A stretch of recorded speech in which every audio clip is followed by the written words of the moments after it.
হাদিস একটা আপনার দিকে চেয়ে থাকেন। বাৎসরিক 1 বছরের আমল পেশ করা হয় শাবান মাসে। বাৎসরিক 1 বছরের আমল পেশ করে আল্লাহর কাছে শাবান মাসে। শাবান মাসের কোন তারিখে যে রিপোর্ট পেশ করা হয় এটা আমাদের নবী মুহাম্মদ সাল্লাল্লাহু আলাইহি ওয়াসাল্লাম জানতেন না। শাবান মাসের কত তারিখ রাসূল আল্লাহর কাছে রিপোর্ট পেশ করা হয় এটা তিনি জানতেন না। তাই তিনি 1 তারিখ থেকে নিয়ে পূর্ণ শাবান রোজা রাখতেন। 1 তারিখ থেকে নিয়ে পূর্ণ শাবান রোজা রাখতেন। কয়েকটা রোজা ছেড়ে দিতেন, কয়েকটা সিয়াম ছেড়ে দিতেন। আয়েশা রাদিয়াল্লাহু তাআলা আনহা বলেন, মুহাম্মদ সাল্লাল্লাহু আলাইহি ওয়াসাল্লামকে দেখেছি তিনি শাবান মাসের পূর্ণ মাসি সিয়াম রেখেছেন, কয়েকটি দিন ব্যতীত। আল্লাহ নবী বলেন, আয়েশা রাদিয়াল্লাহু তাআলা আনহা বলেন, মুহাম্মদ সাল্লাল্লাহু আলাইহি ওয়াসাল্লাম পূর্ণ শাবান রোজা রেখেছেন, তবে রমজান মাসের সাথে আল্লাহ নবী এই শাবান মাসকে মিলিয়ে দেননি। উম্মে সালামা রাদিয়াল্লাহু তাআলা আনহা বলেন, রাসূল সাল্লাল্লাহু আলাইহি ওয়াসাল্লামকে আমি শাবান মাসে এত সিয়াম পালন করতে দেখেছি, অন্য কোন মাসে এত সিয়াম পালন করতে দেখিনি রমজান ব্যতীত। একটু আপনারা আমার দিকে চেয়ে থাকেন। উম্মে সালামা রাদিয়াল্লাহু তাআলা আনহা বলেন, রাসূল সাল্লাল্লাহু আলাইহি ওয়াসাল্লামকে শাবান মাসে যত সিয়াম পালন করতে দেখেছি, অন্য কোন মাসে এত সিয়াম পালন করতে দেখিনি রমজান ব্যতীত। রমজানের 1টি মাস পূর্ণ সিয়াম রাখতেন, শাবান মাসের অধিকাংশ দিনগুলিতে সিয়াম রাখতেন। আল্লাহ নবী জানলেন না যে কোন তারিখে আল্লাহর কাছে রিপোর্ট পেশ করা হবে, 15 তারিখ না 16 তারিখ না 17 তারিখ, এটা আল্লাহ নবী জানতেন না। তাই তিনি ওই দিনটাকে ধরার জন্য আল্লাহর নবী সিয়াম পালন করতেন। আল্লাহ নবী বলেন যে আমার রিপোর্ট যখন আল্লাহর কাছে পেশ করা হবে, যখন ফেরেশতাগণ আমার আমল নিয়ে যাবে, তখন আল্লাহ দেখুক যে আমি মুহাম্মদ সাল্লাল্লাহু আলাইহি ওয়াসাল্লাম শাবান মাসে রোজা রেখেছি, আমি মুহাম্মদ সাল্লাল্লাহু আলাইহি ওয়াসাল্লাম সিয়াম আছি, এটা আল্লাহ দেখুক। এটা আল্লাহ নবী জানতেন না যে কোন তারিখে রিপোর্ট পেশ করা হয়। কিন্তু ভারত, বাংলাদেশ, পাকিস্তান আর বিভিন্ন ওলামায়ে কেরাম, বিভিন্ন দেশের ওলামায়ে কেরাম জেনে নিল যে সেটা 15 তারিখ, সেটা 15 শাবান। তাই আমাদের ভারতের আলেমেরা, বাংলাদেশের আলেমেরা, পাকিস্তানের আলেমেরা আর ইত্যাদি ইত্যাদি দেশের আলেমেরা জেনে নিল যে 15 শাবান রোজা রাখতে হবে। তাই এরা সবাই লালগোলার মানুষ, জঙ্গিপুরের মানুষ, সারা পৃথিবীর মানুষ 15 শাবানের দিন সারা রাত্রি সালাত আদায় করে। এই বেটা কিয়ামত পর্যন্ত 1 ওয়াক্ত সালাত আদায় করেনি, কিন্তু 15 শাবানের দিন ঠিকই সালাত আদায় করে। কথা মিলল না মনে হয়? কথা কি আপনারা বুঝতে পারছেন?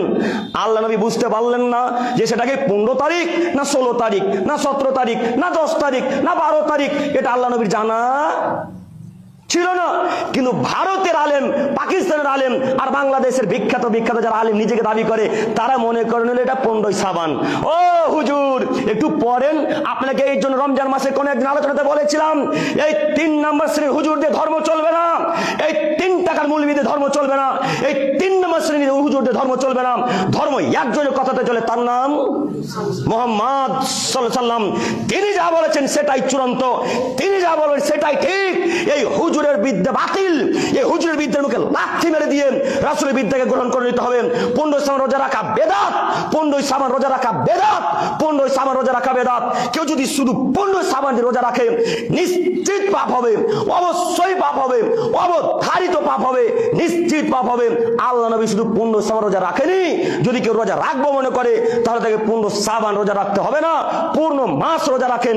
1 থেকে 20 তারিখ পর্যন্ত, বা 1 থেকে 17 তারিখ পর্যন্ত, বা 10 থেকে 20 তারিখ পর্যন্ত, বা 10 থেকে 25 তারিখ পর্যন্ত একের পর এক সিয়াম রেখে যান। আপনাকে আমি বারবার অনুরোধ করে যাচ্ছি, প্রত্যেকটা আলেমের বক্তব্য শুনবেন না, প্রত্যেকটা বক্তার বক্তব্য শুনবেন না। যারা কোরআন এবং হাদিস দিয়ে বক্তব্য দেয়, যারা কোরআন এবং হাদিস দিয়ে কথা বলে, তাদের কথা মান্যতা দেন। আপনার 3 নম্বর শ্রেণীর হুজুর ধর্ম বুঝে না, তাই তো বলে দিল 15 শাবান রাত্রিতে সারা পৃথিবীর মানুষকে সালাত আদায় করতে হবে। আর সবাই সেই দিন নামাজ টামাজ পড়ে আতর সেন্ট মেখে মায়ের কবর জিয়ারত করতে গোরস্থান চলে গেল আর মোমবাতি জ্বালিয়ে দিল। এটাই নাকি ধর্ম? এদেরকে যদি শিক্ষিত বলেন, তাহলে ধান গোড়াতে কাপ পুরুষ অশিক্ষিতকে? কে অশিক্ষিত? এদেরকে আমরা শিক্ষিত বলি না। ও হুজুর, আপনাকে অনুরোধ করে যাচ্ছি, নীতি পরিবর্তন করেন। ও 3 নম্বর শ্রেণীর 3 টাকার হুজুর, আপনাকে অনুরোধ করে যাচ্ছি, কথা যদি দম থাকে, অন্তর যদি, বুকে যদি ক্ষমতা থাকে, আমার কথাকে এদিক ওদিক করে দেখেন। আপনাকে আমি অনুরোধ করে বলে যাচ্ছি, নীতি পরিবর্তন করেন। একটু পড়াশোনা করে মেম্বারে দাঁড়ান, একটু পড়াশোনা করে খুতবা দেওয়ার চেষ্টা করেন, একটু পড়াশোনা করে জালসার আলোচনাতে যান, একটু পড়াশোনা করে জাতির সামনে কথা বলার চেষ্টা করেন।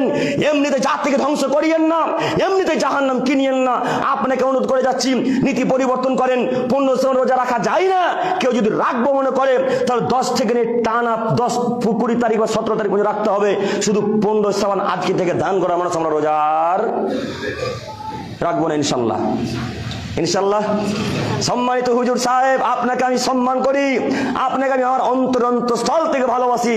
তার অর্থ এই নয় যে আপনি যদি বেদাত করেন সেটাকেও মেনে নেব, তাই না?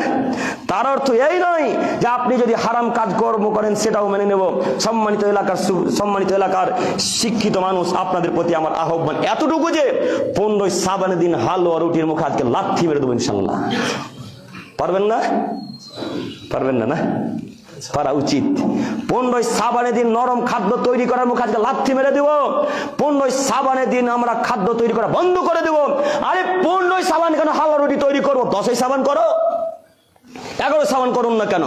9 শ্রাবণ করেন, আজকে করেন না কেন? আপনি কেন 15 শ্রাবণকে নির্দিষ্ট করলেন? কেন করলেন? হাজারো মানুষের ধারণা যে 15 শ্রাবণের রাত্রিতে আল্লাহ ভাগ্য পরিবর্তন করে। নাউযুবিল্লাহি মিন যালিক। আল্লাহ তাআলা বলছেন, আমি রমজান মাসে কাদারের রাত্রিতে ভাগ্যকে পরিবর্তন করি। আর এই হুজুর 3 নাম্বার শ্রেণীর 3 টাকার মৌলবী সাহেব বলে দিল যে 15 শ্রাবণ ভাগ্য পরিবর্তন হয়। তাই সবাই সেদিন কাজকর্ম, মাঠের কাজকে বন্ধ করে দিয়ে সবাই রাত্রের বেলায় আল্লাহকে ডাকতে শুরু করলো। জিন্দেগিতে এক একটা সালাত আদায় করেন, 15 শ্রাবণ আল্লাহকে ডেকে মন জয় করবে। এটা ধর্ম? এটা আমাদের ধর্ম নয়, এটা হুজুরদের ধর্ম। মুহাম্মদ সাল্লাল্লাহু আলাইহি ওয়াসাল্লামের এটা নীতি নয়। মুহাম্মদ সাল্লাল্লাহু আলাইহি ওয়াসাল্লামের নীতি হলো শ্রাবণ মাসে বেশি বেশি সিয়াম পালন করা। মনে থাকবেন ইনশাআল্লাহ? থাকবে ইনশাআল্লাহ? ইনশাআল্লাহ। আল্লাহ তুমি আমাদেরকে বোঝার তৌফিক দান করো। সকলে বলি আমিন।